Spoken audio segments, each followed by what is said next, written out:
दरअसल मेरे ठीक पीछे कुछ मीटर की दूरी पर जहां पाकिस्तान की सीमा शुरू होती है, वहां से गोले, दरअसल इस दिशा से गोले आ रहे थे और पुंछ शहर पर गिर रहे थे। उनमें से एक गोला इस पीपल के पेड़ से टकराया और यहीं पर वो फट गया। ये सबसे ज्यादा जो चोट पहुंची है पाकिस्तान के दागे गए गोले का, उसके प्रभाव को हनुमान जी के इस मंदिर ने रोक लिया। जहाँ पे पूजा कर रहे थे, जब गोला पड़ा हम अंदर आरती कर रहा था, भागे फिर गोला आया, वो इस पेड़ से टकराया और उसके बाद उसका जो असर था, अगर वो इस दीवार पर लगता, यानी गोला यहाँ विस्फोट हो जाता, इस घर में 10 से 12 लोग रहते हैं, ऐसे में जो संख्या मरने वालों की थी वो बहुत ज्यादा होती। ये देखिए मंदिर के आसपास जो प्रांगण है उनकी छतों को चीर दिया और उसका असर इतना व्यापक हो जाता कि संख्या बढ़ती। और ठीक इसके पीछे ये हनुमान जी का मंदिर है और उस गोले के बड़े प्रकोप को हनुमान जी के इस मंदिर ने और मंदिर के शिलाओं ने उसको रोक लिया। लेकिन कल जो रात के 1 बजे से लेकर कल दिन के 2 बजे तक बहुत ही फायरिंग हुई है और कैजुअलिटी भी हुआ है। 10-12 आदमी जो है डिस्ट्रिक्ट पुंछ में और सिटी में भी 5-6 आदमी जो है कैजुअलिटी हुई है। बौखलाए पाकिस्तान ने एक बार फिर से अपने नापाक इरादों को जम्मू कश्मीर के पुंछ में दर्शाया है। आपने देखा होगा कि जिस तरह से ऑपरेशन सिंदूर को अंजाम दिया, उसके बाद से लगातार कुछ दिन पहले से ही खबर सामने आ रही थी जिस तरह से पहलगाम में उन्होंने टेरर अटैक को अंजाम दिया था, जिसमें 26 लोगों की मौत हुई थी।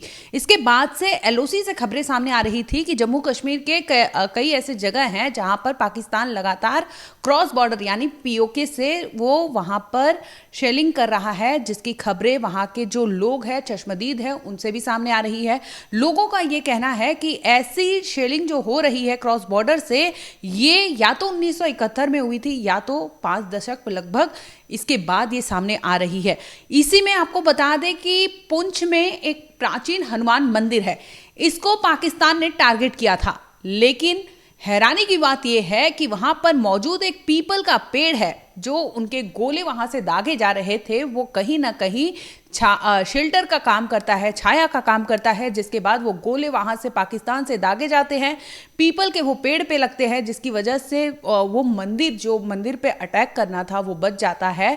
और इसी में आपको बता दें कि वहां के जो पंडित हैं उन्होंने क्या कुछ कहा और रिपोर्टर पहुंचे जो ग्राउंड जीरो पर, उन्होंने क्या देखा, वो पूरी एक बार आप किस्सा सुन लीजिए।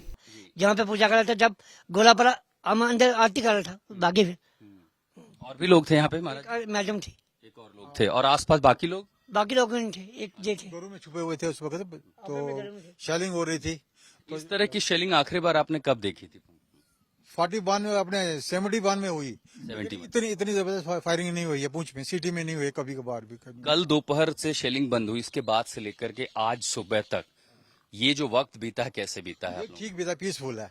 लेकिन कल जो रात के 1 बजे से लेकर कल दिन के 2 बजे तक बहुत ही फायरिंग हुई है और कैजुअलिटी भी हुआ है। 10-12 आदमी जो है डिस्ट्रिक्ट पुंछ में और सिटी में भी 5-6 आदमी जो है कैजुअलिटी हुई है। दर्जन से ज्यादा, वो संख्या बहुत ज्यादा बढ़ सकती थी। दरअसल मेरे ठीक पीछे कुछ मीटर की दूरी पर जहां पाकिस्तान की सीमा शुरू होती है, वहां से गोले, दरअसल इस दिशा से गोले आ रहे थे और पुंछ शहर पर गिर रहे थे। उनमें से एक गोला इस पीपल के पेड़ से टकराया और यहीं पर वो फट गया। एक पीपल का पेड़ जो कि हनुमान जी के मंदिर में, पुंछ का ये बेहद मशहूर हनुमान मंदिर है, प्रसिद्ध मंदिर है, लोगों की आस्था है यहाँ पर। स्थानीय लोगों के लिए बड़ी संख्या में यहाँ पर हिंदू जो रहते हैं पूजा पाठ के लिए यहाँ पर आते, तो जब गोला आया वो इस पेड़ से टकराया और उसके बाद उसका जो असर था, अगर वो इस दीवार पर लगता, यानी गोला यहाँ विस्फोट हो जाता, इस घर में 10 से 12 लोग रहते हैं, ऐसे में जो संख्या मरने वालों की थी वो बहुत ज्यादा होती। लेकिन वो सबसे पहले उसके असर को इस पेड़ ने रोका। उसके टुकड़े जो शार्पनल थे, ये देखिए मंदिर के आसपास जो प्रांगण है, उनकी छतों को चीर दिया और उसका असर इतना व्यापक हो जाता कि संख्या बढ़ती। और ठीक इसके पीछे ये हनुमान जी का मंदिर है और उस गोले के बड़े प्रकोप को हनुमान जी के इस मंदिर ने और मंदिर के शिलाओं ने उसको रोक लिया। ये मंदिर की जो आप ऊंचा हिस्सा देख रहे हैं, ये सबसे ज्यादा जो चोट पहुंची है पाकिस्तान के दागे गए गोले का, उसके प्रभाव को हनुमान जी के इस मंदिर ने रोक लिया। अगर यही गोला ठीक थोड़ा आगे गिरता या दाएं बाएं होता तो स्थानीय लोगों की जो संख्या है वो बहुत ज्यादा होती, जो मारे जाते। हमारे साथ मंदिर के पुजारी हैं, श्यामलाल जी हैं। श्यामलाल जी, जो हम देख रहे हैं ये किसी चमत्कार से तो कम नहीं है और कहते हैं आस्था जो हमारी होती है, आस्था ऐसे तो शायद वो उस पर भरोसा और मजबूत हो जाता है। ये भगवान की कृपा से जो है, जो छल इधर पड़ा है, तो ये तो आगे घर में लगता तो 10-12 आदमी जो है कैजुअलिटी हो जाती। तो भगवान राम जी के दरबार है, ये हनुमान जी का शिवालय है, माँ भगवती का मंदिर है, उनकी कृपा से ये बचाव हो गया। तो पाकिस्तान ने जब पहलगाम में अटैक किया तो हमारे जो रेस्ट है वहीं को जो मारा गया जिनको, तो उसके बाद जो हमारी इंडिया फोर्स ने अपने गवर्नमेंट ने जब सर्जिकल स्ट्राइक की वर्ल्ड लेबर के कहने पर को भाई आप मिलिटेंट को मार सकते हैं, तो उसकी बुखलाहट में आके उसने हमारे सिविल इलाका पे जो है पुंछ में उसने कहाँ थे महाराज जी उस समय? हम पूजा कर रहे थे, आरती कर रहे थे मंदिर में, सुबह 5 बजे का टाइम है। महाराज जी भगवान ने तो बचा लिया, हनुमान जी ने। हाँ, हैं? अगर यहाँ नहीं रोकता, ये पीपल का पेड़ और मंदिर ने अगर नहीं रोका, जहाँ में घर के साथ गोला पड़ा, बार बार बंदा एक नारा था, बार बार बच्चा गोली के साथ। मंदिर देखना ईश्वर की कृपा से जो है बचाव हो गया, ईश्वर ने बचाया है। और पाकिस्तान बहुत बुखलाहट में आया हुआ था, उसने सिविलियन लोगों पे जो है शहर पे जो है शेलिंग करना शुरू कर दिया, तो ईश्वर की कृपा से बचाव हो गया। फिर भी 10-12 कैजुअलिटी हो गई है, लेकिन ये संख्या और बढ़ सकती थी। कहते हैं जब ऐसे में आस्था की हम तस्वीरें देखते हैं तो श्रद्धा और मजबूत हो जाती है, भरोसा और मजबूत हो जाता है। तो भारतीय सेनाएं मुंहतोड़ जवाब दे रही हैं पाकिस्तान का, लेकिन ये उसकी बौखलाहट की तस्वीरें हैं कि कैसे उसने मासूम लोगों को अपना निशाना बनाया।